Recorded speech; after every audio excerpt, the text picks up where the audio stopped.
Good afternoon, my conscious co-creators. Good morning, good evening, wherever you're tuning in from. Welcome to the Conscious Consultant Hour, Awakening Humanity. I am very, very pleased that you are all here with me today. We've got another wonderful show in store for you today. I got a fascinating guest who I'm looking to bring on in just a moment.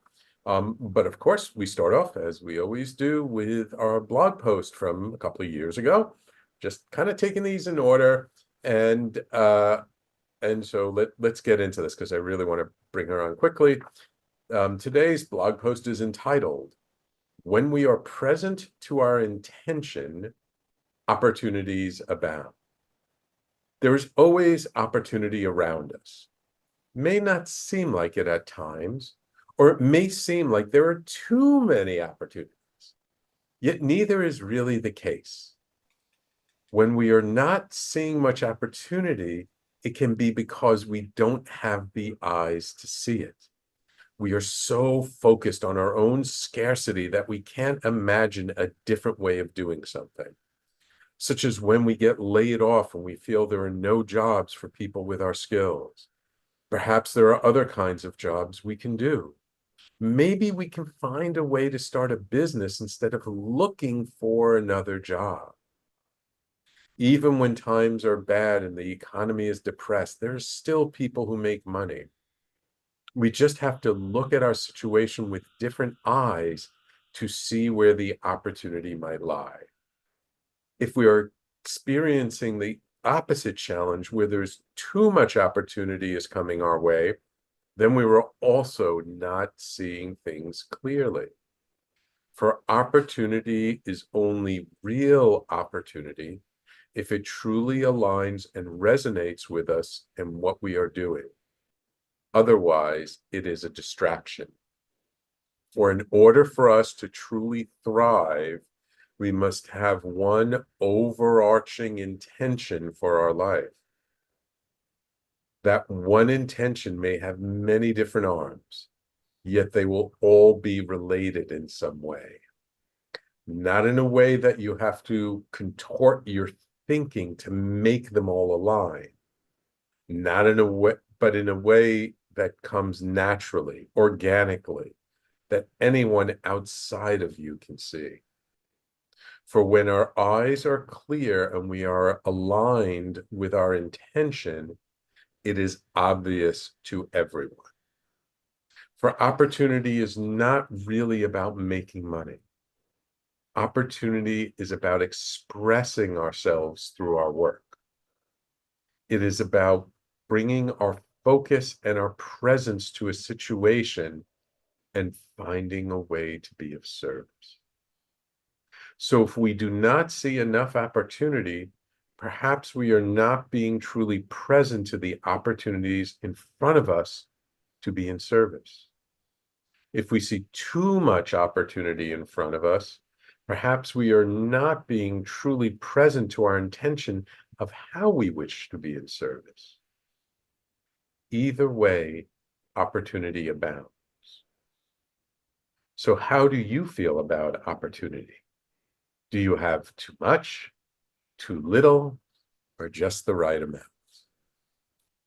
So I wrote this blog post a couple of years ago because it kind of came to me. I'm the kind of person, I see opportunity everywhere. I just, I learn about something. It's like, oh, that's fascinating. That's something good. That's something you can make money at. Oh, there's another thing. Oh, there's another thing. Scroll.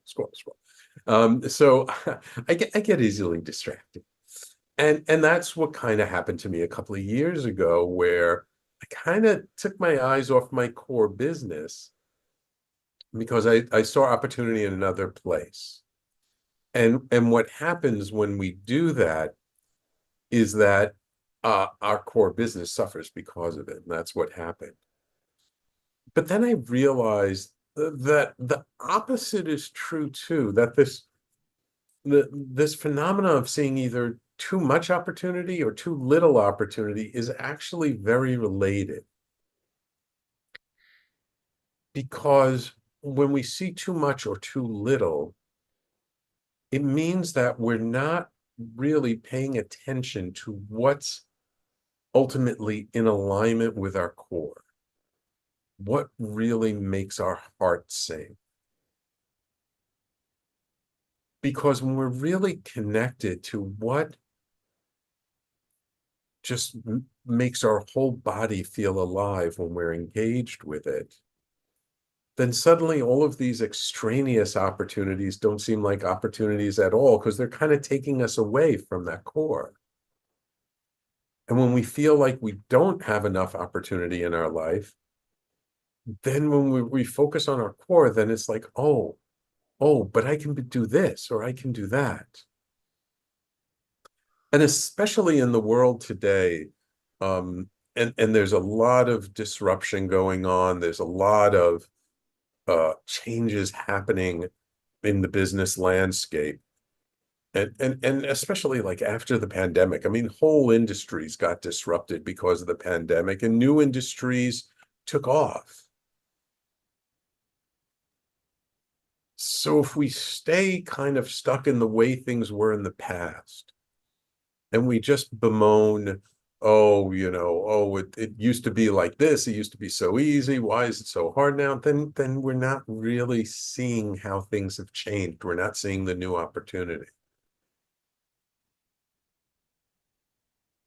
But it's also, to be a little careful that, yeah, there's lots of new opportunity. You could go out and learn how to be an AI prompt engineer if you want. But is that really something that thrills you? Now, for some people, it will, and that's great, and they should totally lean into it. But for other people, maybe it's not about that. Maybe what calls to them is being a yoga instructor or a nutritionist or doing something in daycare. I mean, there are so many different opportunities out there. It's just about paying attention to how we want to be in service and where there are needs today in today's environment. So life is always changing, and opportunities are always abounding, but it's finding the right opportunities that speak to us. And it's so funny because I just spoke to somebody earlier this week who just got laid off from their position like a couple of months ago. And they were like, I'm taking this opportunity to start a coaching business and see if I can really, make a living at it. I'm like, congratulations. Because I just know when someone gets laid off from a job, it means you're supposed to leave there and you just didn't want to leave. And the universe is kind of kicking you out and saying, okay, it's time for you to go on to the next thing. So I know it can be tough when you're used to a steady paycheck and suddenly, it's very unsteady. I know when you have responsibilities, especially, it can be very disconcerting. And if we can learn to sort of take some of that pressure off of ourselves, then we can open up and we can see and be more creative with what's around us. There's no shortage of opportunity. There's only a shortage of imagination. So I hope this helps. I don't know if this speaks to you or not, but this is my blog post. Again, I've just taken them in order. And the title of this one again was When We Are Present to Our Intention, Opportunities Abound. And you can always find my blog at talkradio.nyc/blog, as well as on my personal and branded website, theconsciousconsultant.com. And I hope you enjoyed it. And now it is my pleasure to welcome to the show International Transformational Speaker, writer, and healer, Karen Cheong. Karen has worked with thousands of people worldwide as a champion for self-empowerment. After a health crisis in her early 20s catalyzed her spiritual journey, she was driven by curiosity to explore the mystical and energetic systems that govern our experience of ourselves, of others, and of life itself. For over 25 years, she has integrated and applied deep inner work and learnings from some of the top names in the personal development space, as well as some of the more esoteric spiritual teachers, to her successful real estate business in San Francisco. So she's not only spiritual, she's grounded too. Despite Karen's outwardly successful life, she felt a void within. That's when she discovered frequency work, a practice that helped her release unconscious blocks and transform her life. Through this process, she experienced a profound ego death during a 9-hour meditation. 9 hours. Reconnecting with the interconnectedness of all things. This pivotal experience enabled her to perceive and affect change at the frequency level, the underlying vibration which shapes our reality. Welcome to the Conscious Consultant Hour, Karen. Can't hear you. I'm so excited to be here. There you are. Your volume's a little low. So here I am again. Well, thank you so much for having me on your show, Sam. Oh, you're quite welcome. You're quite welcome. Though I'm just going to ask if there's a way for you to boost your volume a little bit. You're a little bit low on the volume. Okay, how's that? That's better. There you go. Okay, fantastic. Thank you. So Karen, I'm curious. I've had many people on my show who their spiritual journey sort of got started because of some crisis in their life. But I'm just curious, like before that point, did you have any leanings towards sort of, mystical stuff? Was there anything unusual or unexplainable in your life? Or was this really something that just was like just out of the blue kind of transformed for you? Oh, well, I would say that I was a very normal kid. So I had intuition, but I didn't really know what it was. And I didn't, I could perceive certain things, but I was told it was my imagination. So I just thought it was my imagination. And then when my health crisis happened, I had this really severely debilitating eczema that was everywhere all over my body, kept me from sleeping because I was up all night scratching.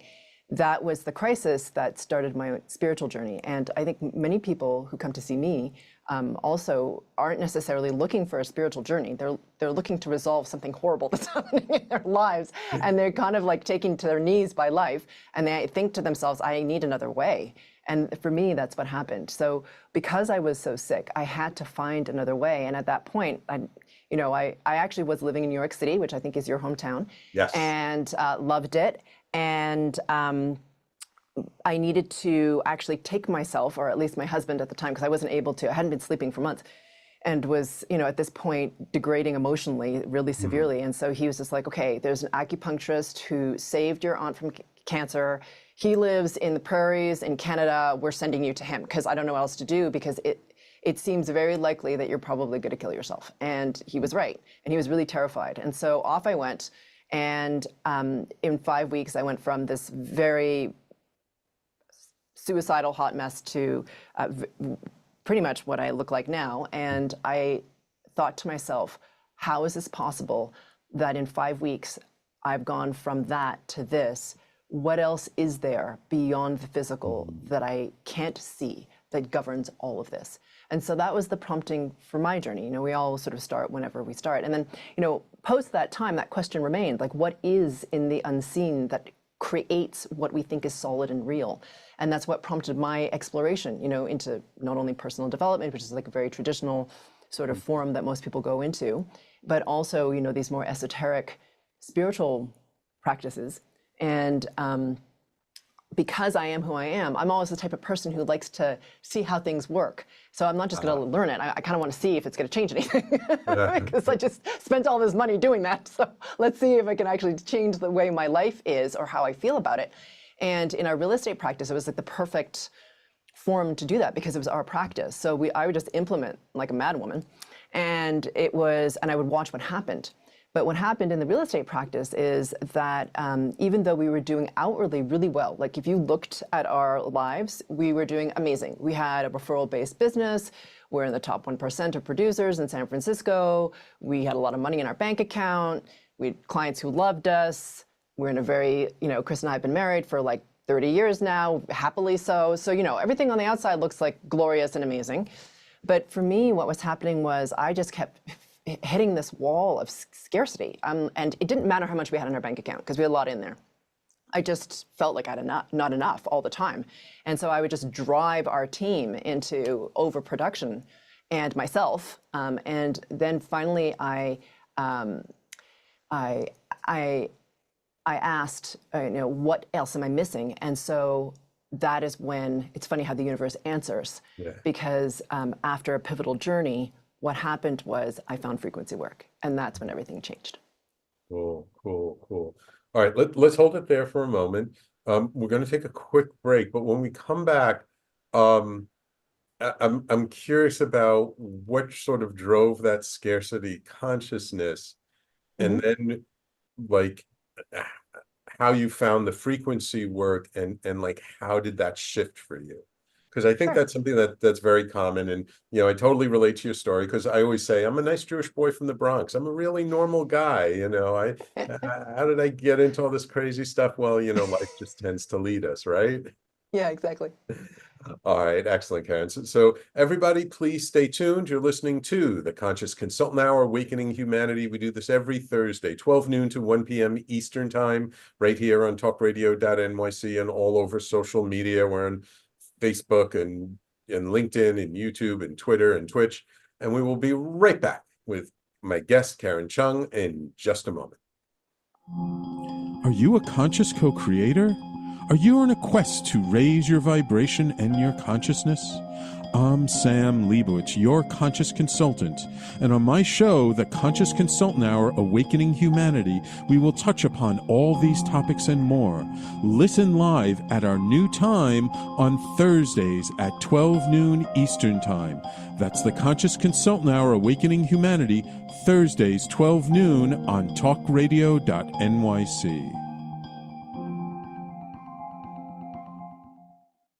Are you a high-achieving, growth-oriented leader?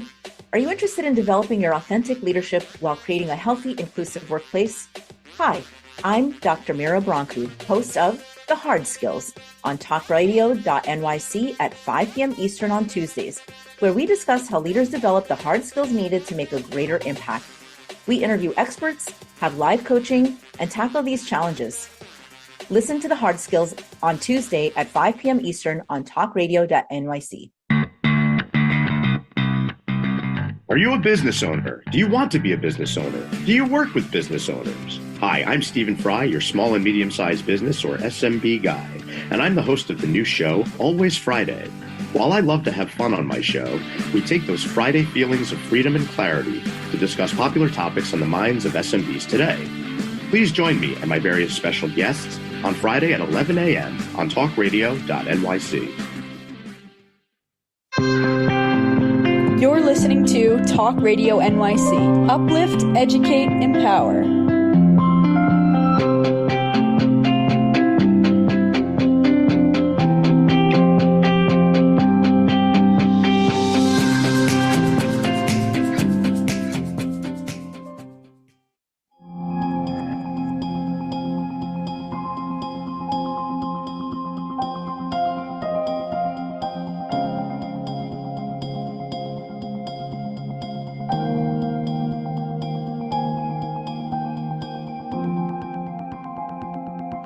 And welcome back to the Conscious Consultant Hour, Awakening Humanity. We're speaking this hour with Karen Cheong, a healer, a transformational speaker, and someone with a very fascinating story. So, Karen, you were talking about how you were sort of applying stuff to your real estate business when you noticed there was this sort of scarcity modality that you were stuck in. I mean, you were already successful, so what was causing that scarcity energy around you? Yeah. So I'm of Chinese descent. So, you said you're a nice Jewish boy from the Bronx. We have things in common. A lot in common. My wife is Chinese, so yeah. Well, there you go. So, yeah. So, within a lot of Asian cultures, scarcity patterns are really rife. And I didn't know this at the time. I do now. But for me, everything is vibrating, as your audience knows, since they're listening to you. And there are things that I call distortion patterns, which exist at the level of frequency, which block you from having a different experience because they hold you at a certain level of vibration or a certain level of resonance. So you kind of always hit the same wall, you know what I mean? So it doesn't really matter how well you're doing. It's like you hit a ceiling, you know what I mean? So whether it's a relationship and you're looking for like the right person, but you always end up with the same kind of jerk, even though it's like a different kind of person. It's like, and all your friends are like, what's happening? You're such a nice person, you're attractive, you're successful, but you always end up with this kind of person. It's because you're running these distortion patterns that are keeping you from experiencing something different, right? So you are experiencing that. And so for me, my distortion patterns that were really strong through my lineage had to do with scarcity and fear. Those were my biggest challenges. So it didn't really matter what was around me in terms of like what was in my bank account, the house we lived in, because those were very present for me. It was as if I had nothing. Does that make sense? So even though like the outer reality looked like something, I felt internally like we didn't have enough, or that it was going to go away very quickly, or that we needed to save, you know, for years in advance and that type of thing. You know, like our cushion was never big enough for me, because I ran this fear pattern that I don't know, something terrible was going to happen and all our money would somehow like evaporate. I don't know exactly what the thinking was. It wasn't rational. It was just an emotion. And that was because of these distortion patterns that I was running. And it was only when I cleared them that I started to not freak out all the time. So my tell, like this is what I used to do behaviorally, is I used to spreadsheet all the time. And what I would do is I would spreadsheet our cushion. It's like this thing I would do obsessively, right? So it would always be up on my screen somewhere, and then I would check it out and make sure that we were doing okay and all that sort of stuff. But we never, it didn't matter how much cushion we had, it never felt like we quite had enough. And then so what happened though, what was amazing is as I released my distortion patterns through frequency work, I stopped spreadsheeting, but I didn't even really notice it, because what happens is you just become a higher vibrating version of yourself. And so as a result, what you feel and what you think and what you do changes, because who you are changes. And I remember one day my husband, Chris, said to me, have you noticed that you haven't spreadsheeted for like weeks? And I said, oh my God, you're right. Like I didn't even notice that I'd stopped that behavior. I felt better, but I didn't really notice that one particular thing. And I thought that was amazing. And so that was just the beginning really of this journey. And so for me. And so how did you discover the frequency work that helped you to unwind that? Yeah. So it was, so we're going to go into woo-woo land here a little, but I think your listeners are used to it.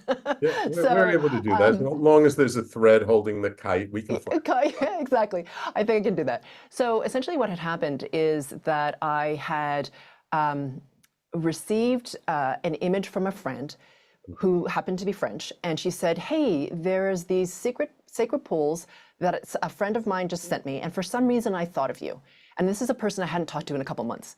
And she said, I don't know why I thought of you, but I'm just emailing this to you. If it doesn't resonate with you, it doesn't matter to me. I just thought of you, so I'm sending them to you. And as soon as I was like, okay, great. So I opened, I'm in the middle of my workday, and I opened this email, and then in the image are these pools in the middle of southern France. I didn't even know where they were.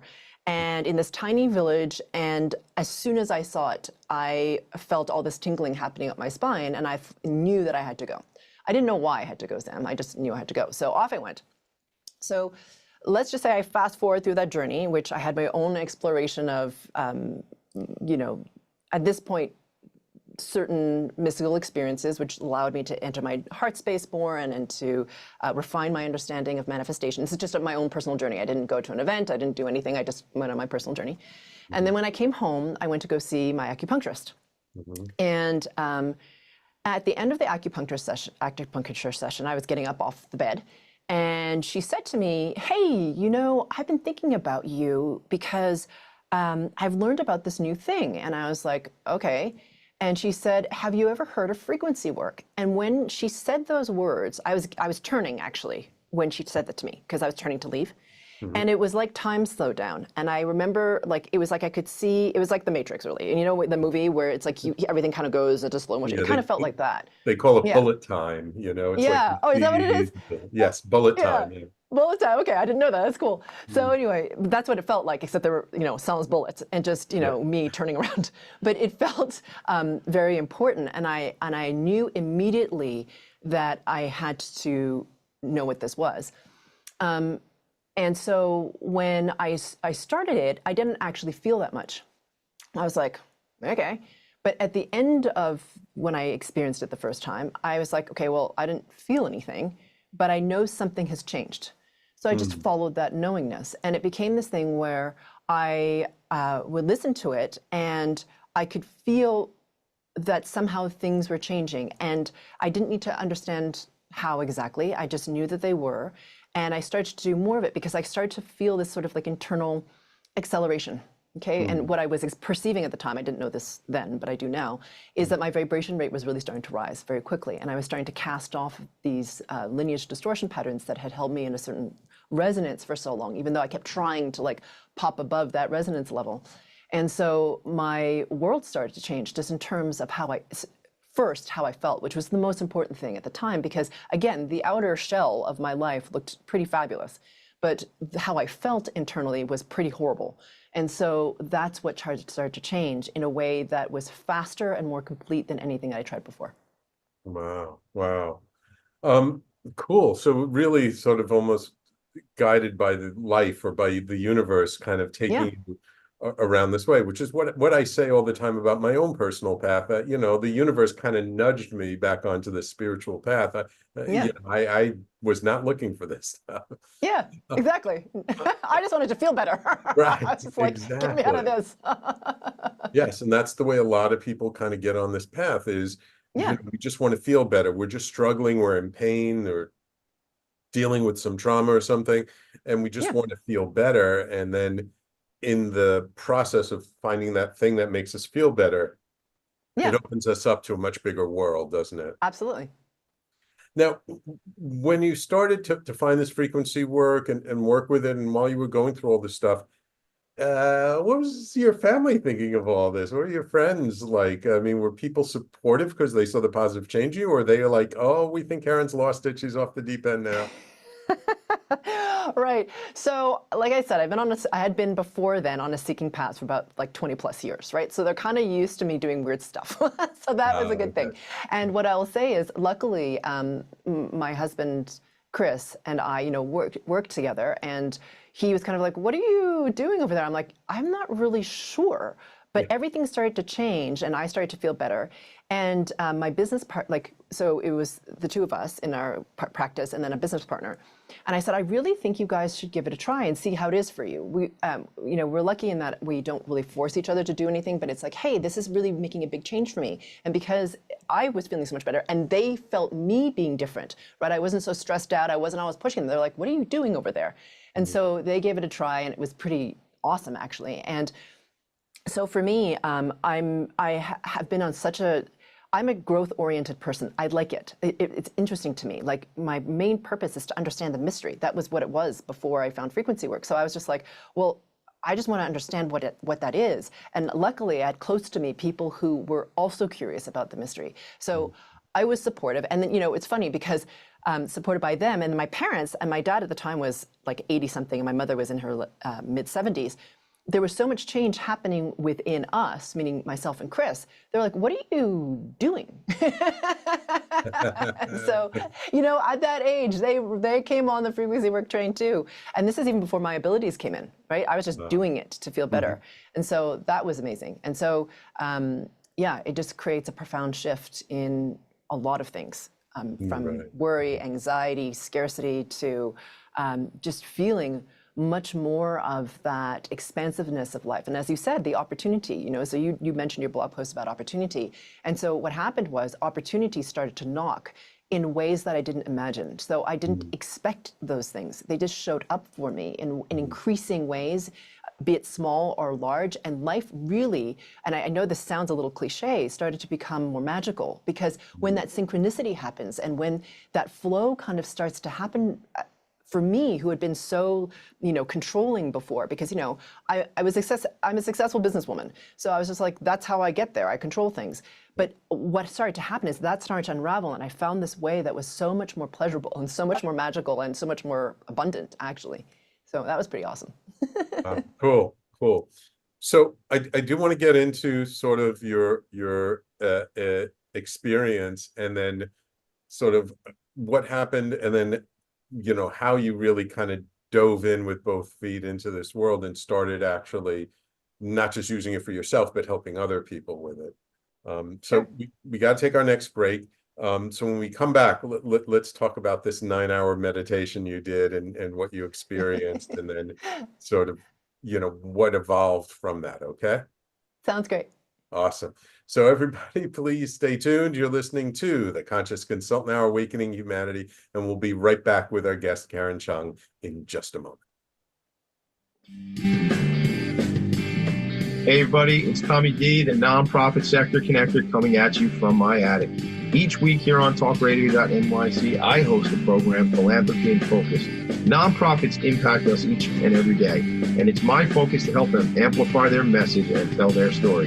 Listen each week at 10 a.m. Eastern Standard Time until 11 a.m. Eastern Standard Time, right here on talkradio.nyc. Were you an essential worker during the pandemic? If you needed to learn stages of epilepsy, did you depend on advocates? Did you use new innovations to cope with mental and neurological issues? Maintaining high quality of life and keeping good mental health are what we all strive for. I'm Frank R. Harrison, host of Frank About Health, and each week top healthcare influencers, professionals, and innovators answer these questions and more. Stay tuned on Thursdays at 5 p.m. on talkradio.nyc, and I will continue to be frank about health with all of you. Are you a business owner? Do you want to be a business owner? Do you work with business owners? Hi, I'm Stephen Fry, your small and medium-sized business, or SMB guy, and I'm the host of the new show, Always Friday. While I love to have fun on my show, we take those Friday feelings of freedom and clarity to discuss popular topics on the minds of SMBs today. Please join me and my various special guests on Friday at 11 a.m. on talkradio.nyc. You're listening to Talk Radio NYC at www.talkradio.nyc. Now broadcasting 24 hours a day.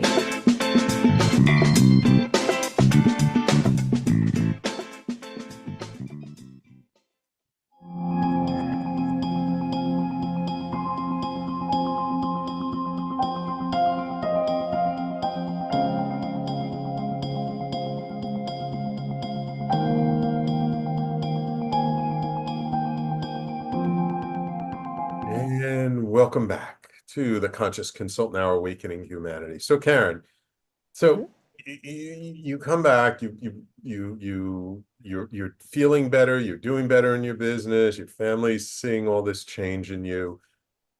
What happened? What was this experience you had that kind of blew the doors off everything? Yeah. So I'm kind of an intense person, right? Just generally speaking. And I was just like, well, I have a problem. I'd like to solve it. So I just like to release as many distortion patterns as possible so that I can feel better. So I'm kind of intensive that way. And because that was my focus, I just been like clearing all these different patterns. And I was on my way to a meditation retreat that was given in Sedona. And it was a long one. So it was a 12-day meditation retreat. And so for me to take 12 days out of our business where I am not contactable was near impossible at the time, or at least I felt like it was. It's not necessarily true, but that's how I felt, like a lot of business owners, I think. And but I knew that I had to go to this retreat. And I knew that I had to go because I was nervous about it. So meaning like I knew enough about myself that I knew that the more I resisted it, sometimes as we got closer, that actually is an indication that I really need to go. Okay, so I didn't listen to well, maybe there's this client that's come up, or this has to happen, or do you really need to take the 12 days and all that stuff, and who's this teacher? I didn't even really know the teacher that well, I just knew I had to go. So off I went to Sedona, and then when I went to the classroom for the first time where it was being taught, or in the retreat center, I knew immediately because I had cleared enough of my own patterns and I had my own sort of sense of things, that the field that I was in was energetically unstable. And I was like, okay, there's a lot of ego mind in this room and a lot of distortion, and I don't think we're going to be able to do what this teacher is telling us. So I sat in for the first class and I was like, yeah, no, pretty sure that's not going to happen. And so I knew that I had to go meditate on my own, which is kind of a strange thing to do because A, I'm Chinese and I've just thrown down, you know, a couple grand for this thing. And all my grandmothers were like, are you insane that you're not going to the class, right? That you paid all this money for and take notes like a good student, right? And so I did something very unusual and was not a very good Chinese student, and I bailed on the retreat. And I went into meditation on my own. And Did you stay there in Sedona when you did this? Or I did stay in Sedona, yeah, because I was like, okay, well, I'm here. I have 12 days. Everyone thinks I'm offline, so I'm just going to use this time because I'm here for some reason that I don't need to understand. The invitation was the retreat, but that's not what I'm really here for. Okay, all right, so I'll just follow and see what happens. So anyhow, the meditation retreat, the subject, I think, of it was, I think it was called something like piercing into the absolute or something like this. I don't even remember the name exactly. So I thought, okay, well, I'm just going to do that on my own. I have no idea what that means, but what I'll do is I'll raise my vibrational level and see what happens. So one day I went into this meditation and I really thought I was going to be in there for, you know, like half an hour, like, you know, normal meditation or whatever. But that day something was different. And I knew my intention before going into the meditation was like, okay, can I pierce into the absolute on my own? Let's see what happens when I raise my vibration. Like, I don't know what's going to happen. Let's find out.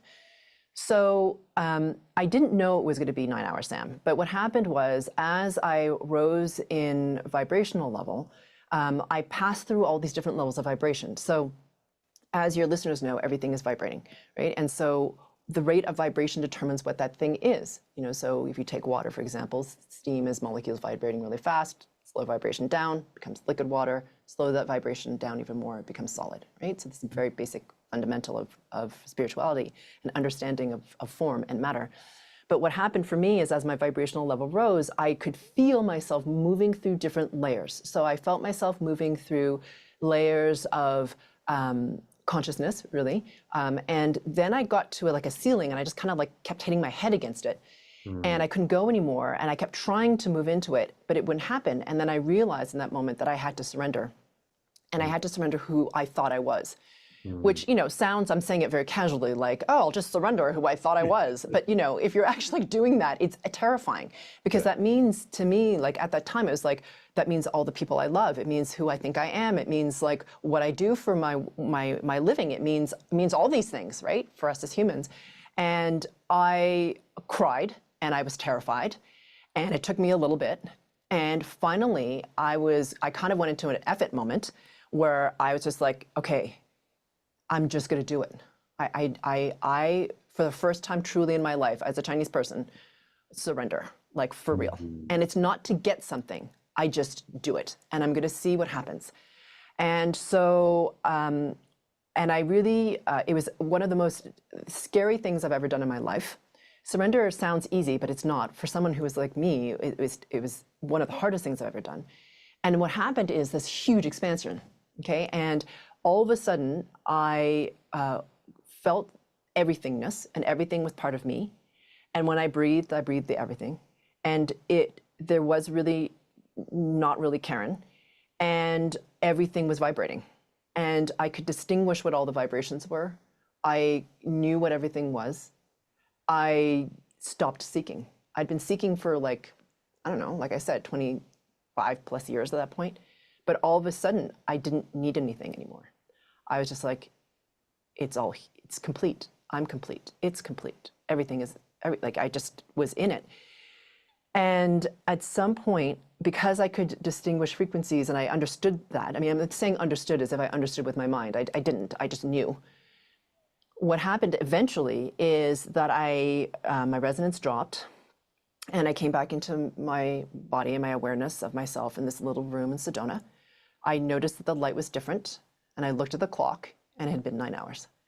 And I was like, after that meditation, everything changed, because first of all, I could perceive the illusion. So everything, I was like, everything is this really thin skin of this illusion, which is amazing and wonderful and glorious and intricate and so like divinely orchestrated. And it was like, you know, again, like we're referencing the Matrix for some reason a lot today, but, you know, he can put his hands through something, you know, it's like he puts his hand through the mirror or whatever and goes like, whoa. It kind of felt like that. I was like, I can perceive beyond the illusion. I can perceive the illusion. I can perceive, it was the wildest thing. So I'd walk around, like hike around in Sedona, perceiving the illusion and playing with raising my resonance so that I could do different things. And then oddly, Sam, this is, you know, how the universe works, kind of kicks you in the butt sometimes. This friend who I hadn't seen in years, before I went to Sedona, I had happened to have lunch with her. And she was like, I said to her, I feel like we need to see each other again. And I don't know why. And she's like, well, I'm leaving for Sedona tomorrow. I'm like, oh, that's so weird. I'm leaving in about a week. And it turned out we were overlapping for 12 hours in Sedona. Wow. So she came to see me. Okay, this is very weird how this happened. So I wasn't planning to see anyone in Sedona other than the people in the retreat that I didn't go to. She shows up in my little studio apartment Airbnb, and we start talking, and I'm looking at her, and she's like, she's telling me about some problems she's having, and I'm like, do you need help with that? And she's like, sure. And I said, okay, well, I'm just gonna explain to you what's happening, and I'm gonna just release that for you. And she kind of looked at me, and because we have this history together where we met in like, you know, a spiritual context, she was like, okay. And so I did, and she was the first person I ever worked on. And it was funny because a week later, all of a sudden, her friends started texting me. They're like, hey, I'm friends with so-and-so. You worked with her in Sedona? I'm like, who are you people? So just started, I didn't ask for them. Right. She just started talking to her friends, and they started calling me, basically. And that's how it all began. I did not, Sam, put out a shingle.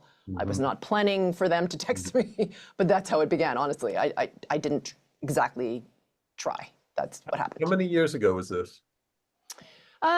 This was in 2000, oh my gosh, I don't remember time very well. 18, I would say, 2018, yeah. Okay, so about beginning of 2018.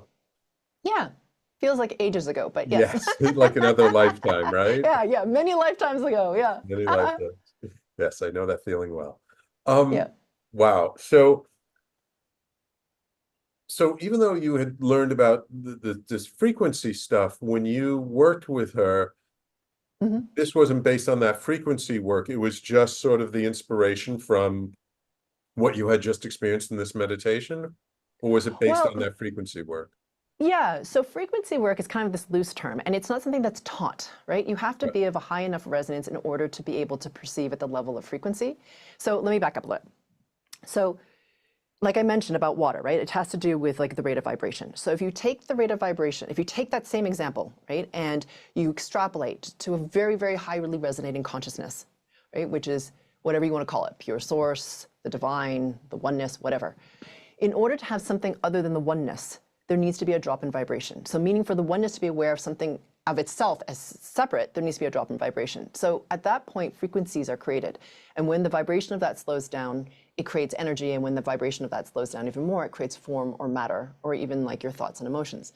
So to me, everything starts at the level of frequency. We always think that we have to do things on the physical level and things on the spirit level will change. It's actually the inverse. The higher level vibrating order is the thing that dictates everything. So if you change things at the level of frequency, the physical will be organized around it. You know, it's like, you know, that famous quote, I can't remember who said it, maybe it's attributed to Einstein, but I don't know if it's true. It's like you can't solve the problem at the same level of thinking that it originated from, or something like this, yeah? Right. So he's talking about vibration. And so in order to be able to perceive at the level of frequencies and be able to change things at the level of frequency, you have to be resonating high enough. And so for what happened to me was I'd been receiving frequency work, and then what happened is my vibration got high enough that in that meditation that I was able to recognize that I'm able to make change at that level. Okay, so that's essentially what happened. And so, and I'm not like particularly special. We can all do this. It's just a matter of your resonance, right? So how high is your resonance? And when you're, and because to me, that dictates everything from what your life looks like, what you get to experience, how much abundance you have, how much change you can experience. All that stuff is very dependent on how high your resonance is. So that to me is the baseline of everything. Wow. Yeah, totally get it. Totally get it. So these people just started showing up, you started working on them. When did you like make the conscious decision of like, oh, I guess I can really help people with this. I should just start doing this more? when I couldn't manage them in my regular scheduling, I was like, I don't have time to like schedule you, and I have my real estate business and I can't do it. So I guess I better throw up a scheduler and see what happens. So that started, I created my first website in April of 2018, and that's when it began, basically. Wow. And did it take over the real estate business? Like, did you stop doing real estate, or are you still doing both? Oh, no, not doing, no, definitely not doing both. So we felt the calling to move to Hawaii in 2019. And, I was doing part-time for a little bit because I was just like, I have this real estate practice. I don't need to, it was very hard, actually. I was working all really long hours.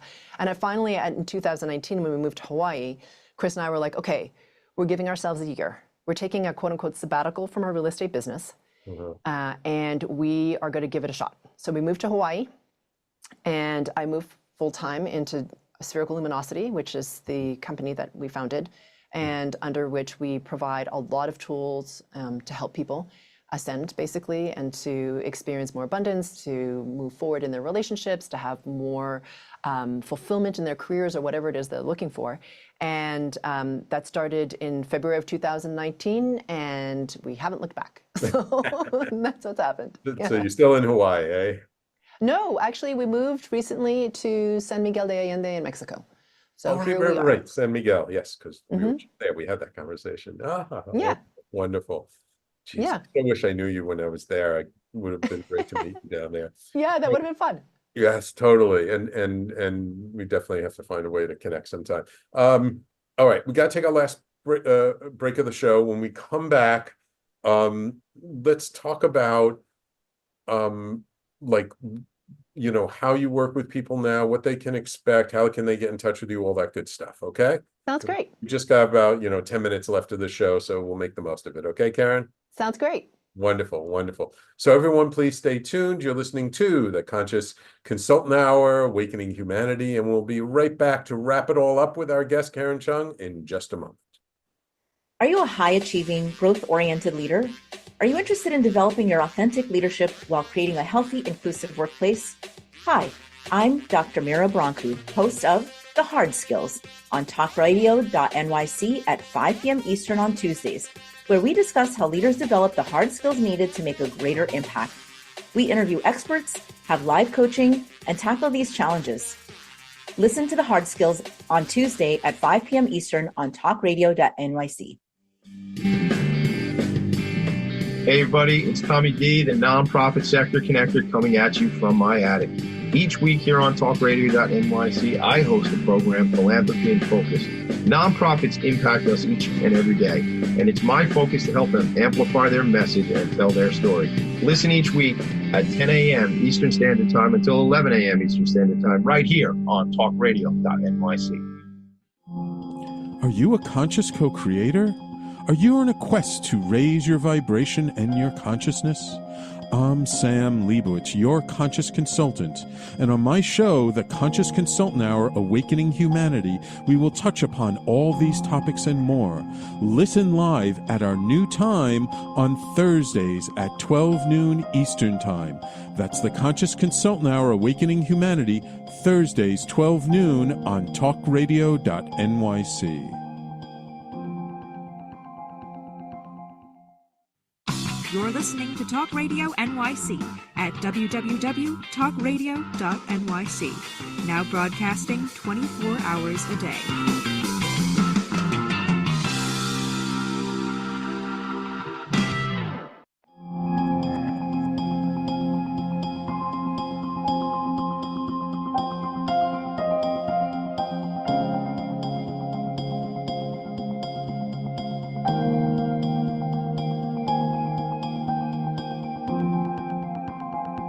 So Karen, I'm wondering if for our audience, you can maybe just describe a little bit of like, what does a session look like with you? And then if there's, maybe we can give people a little bit of taste of like, what can, people listening today do to raise their frequency?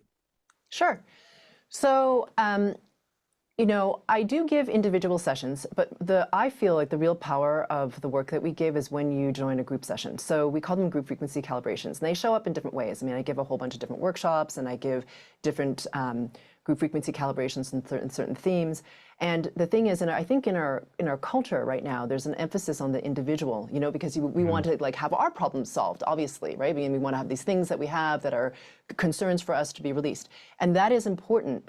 And what I will say is when you join a mastermind, which is, you know, no one's talking, it's like you all get on a call and are in the resonance of the frequency work, and we're starting to work on a particular theme, it's because we are all one. You would be surprised how many emails we receive from people saying, I know that there were tons of people on that call, but it sounded like Karen was talking exactly just to me. Because what we're doing is we're releasing those distortions that you hold in common.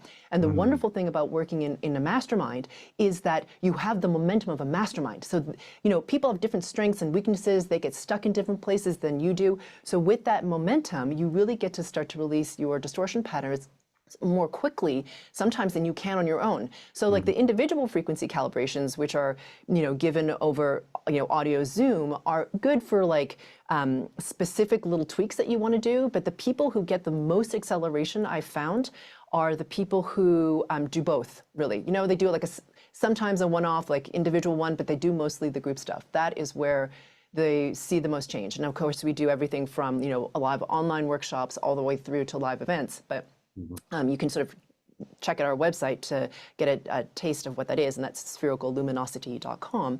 But so the experience would be, it sounds like a lot like a guided meditation, right? That's really what it is. But what's happening is, as you're, you know, paying attention to whatever it is that I'm suggesting that you pay attention to, I'm releasing at the frequency level the distortion pattern that you're holding that keeps you stuck in a certain kind of experience. And it is important.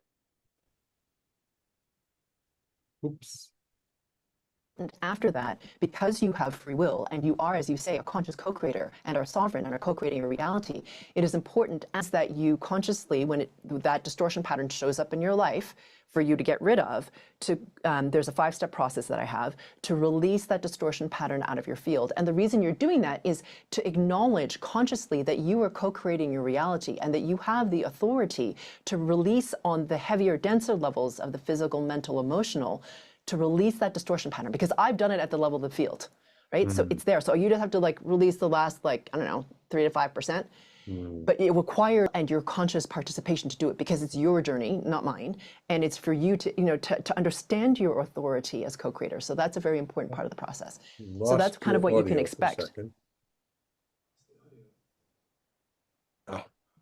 Maybe Is it back? Is it working? Go ahead. Did it work? Okay. Yeah. So I don't know where I cut out there, but releasing your density. yeah. So if you have to, so releasing all of these distortion patterns and being consciously aware of it and using your free will to do it is a very important part of the process, because it's your journey, and it's important for us in our awakening process to understand the authority that we have to co-create our reality, which I know, Sam, is like what you're doing with this whole podcast. And so for people to really recognize it, it's a fundamental part of the process. Right. Yeah, it's kind of taking that ownership that we're creating our life, and sometimes kind of just getting over that thing of that victimization mindset to that creator mindset is the hardest part, because lots of times there are things in our life we don't want to take credit for that we're creating. So to acknowledge that we're creators means, ooh, you mean I got to take responsibility for all that not so good stuff in my life? Exactly. It's the good stuff and the not so good stuff. And to become conscious about it, as you keep saying, as opposed to being unconscious, because you're co-creating no matter what. So I personally feel, being who I am, that it's better to do it consciously. Right. And, you know, you're broadcasting a certain frequency out into the universe, and your life is a reflection of that resonance, of that broadcast. So the more that you can clarify by releasing your distortion, the higher your vibration, the clearer what you are broadcasting is. And so that's when you get to enjoy more of that, you know, synchronistic, flowy, abundant stuff that seems like, you know, pseudo-awakens babble. But actually, when it happens in your life, you almost have to pinch yourself. Like you have no idea how many emails I receive saying, I literally feel like I have to pinch myself. Like I just had clients, for example, they started with me about 8 weeks ago. They were doing a whole bunch of different group frequency calibrations because they wanted to increase their business. 8 weeks later, increased their business by 60%. Okay, they're chiropractors. Wow. What changed? You know, so Did they get unstuck and start to do with different things in their practice? Yes, of course. I mean, you have to do some physical things to make change. And what happened was the entire, what they were broadcasting, who they are being, how they are in the world has totally shifted. So there are countless stories of this, you know, like relationships completely changing and, you know, people moving into like collaborations that they wouldn't have expected, all because the resonance that they are is different. So who they're attracted to and who is attracted to them totally changes. I mean, you know this, right? So this is an amazing thing that happens when you can you release, like as you said, the density of your distortion. You as being don't really want it, unless, I mean, most of us don't like the heaviness, we don't like suffering, we don't like unpleasantness, we would prefer to experience something way better. So when you start to release the distortion patterns, you pick up momentum. It feels good.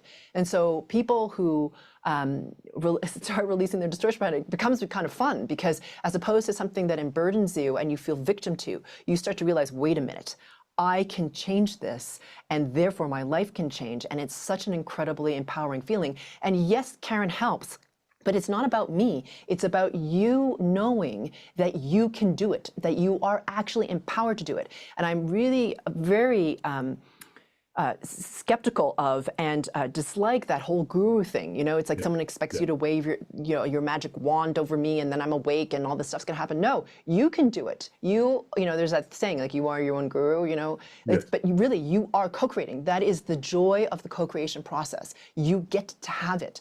And so I think it's such a wonderful thing at this time that we are starting to claim. And for people like you to start to spread this message of, like, you are co-creating. That's amazing. And no one else can do it for you, because it's your life and your journey and your path. And that's a kind of a scary thing for some people. And it's also incredibly empowering. One last question. We really have to end it there. Is there anything people need to be careful of? Like, can they get too awakened too quickly? No, because, well, not if they're doing, I'm sure they can. Okay, to answer your question, I'm sure they can. But using frequency, no. No, because what happens is they internally strengthen. And so you become really aware of your thoughts and emotions. It's just your thoughts and emotion. You become aware of yourself as what I call the big S self, or as infinite indestructible consciousness. So I haven't seen it happen, because it's a very centered practice. And so it's expansive and centered at the same time. Great. Yes, so it has that grounded component to it. Because I've talked to many people who've had like these Kundalini awakenings, and then they were like a hot mess for months afterwards, because they didn't know how to handle it. So this is actually different than that, though. Very different. There's that old expression that the branches of the tree can only grow as high as the roots grow deep. So that you're making sure that the roots are deep, so then the branches can grow high and they can hold sort of these high frequencies without getting knocked off. Exactly. Yes. To me, expansion without stability only leads to crash and burn. That is not what we're here to do. Exactly. I'm so glad you said that. Karen, I could talk with you for hours and hours. I can't wait to experience one of your groups. One more time, if people want to learn more about you, get in touch with you, learn about your work, where do they go? They go to sphericalluminosity.com. That's with 2 L's, sphericalluminosity.com. And if you want a free workshop on quieting your mind, go to quietingyourmind.com. Okay. We'll make sure to have that in the show notes as well, quietingyourmind.com. Beautiful. All right, Karen, thank you so much for taking time out of your schedule for coming on my show today. It's been a pleasure having you.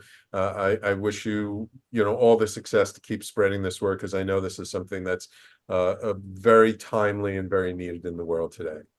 Thank you so much for having me on, Sam. It's been a real pleasure. You're so welcome. You're so welcome. And of course, thank you, my loyal listeners, especially Patty. I'm sorry, Patty, I didn't recognize that you'd commented in the comments before. Thank you for being with us.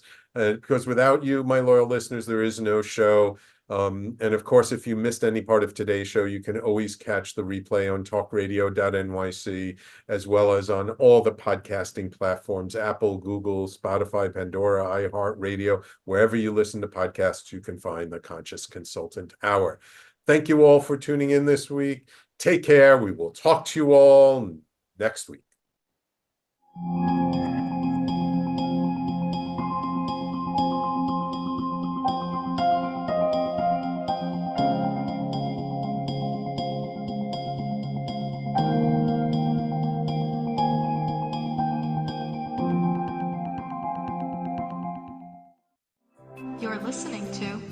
Talk Radio.